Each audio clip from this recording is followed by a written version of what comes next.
Le gouvernement du Tchad récolte les fruits d'une exemplaire et agissante coopération. Plus d'une centaine de véhicules de diverses marques et catégories ont été remis au gouvernement par les Émirats arabes unis via le Fonds d'Abu Dhabi pour le développement. Ces gestes comblera un gap de besoins en moyen roulant, de même qu'il contribuera énormément à renforcer certains services sociaux qui pâtissent souvent de l'insuffisance ou manque de moyens. Dans le secteur crucial comme celui de la santé, la vingtaine d'ambulances qui viennent s'ajouter au nombre déjà existant boostera la capacité opérationnelle des structures hospitalières en facilitant le transport des malades vers des grands centres pour leur prise en charge rapide et convenable. Car bien souvent, des Tchadiens sont morts faute d'une prise en charge appropriée et à temps. Quand on sait que le Tchad est très vaste et que des centaines de malades sont référés en N'Djamena. De ce fait, la mise en exploitation de ces ambulances produira indéniablement des effets induits dans la prise en charge des Tchadiens.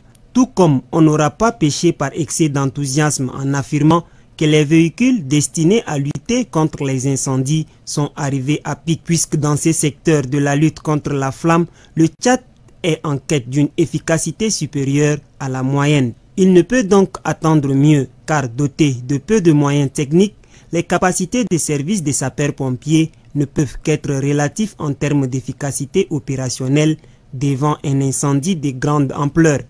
Et c'est peu de dire qu'ayant de moyens supplémentaires, nos sapeurs-pompiers ne pourront pas se projeter sur de nombreux théâtres avec efficacité. Dans ce lot de véhicules réceptionnés par le Premier ministre au titre de ces dons, il y a un nombre important de bus de transport. Opter pour une répartition judicieuse et pertinente, c'est l'idéal qui puisse se produire et contenterait beaucoup de Tchadiens qui peinent à se déplacer dans un minimum de confort. Avec un nombre aussi important de bus, l'État pourrait songer à les exploiter autrement. Par exemple, créer une compagnie tchadienne de transport terrestre et de voyage.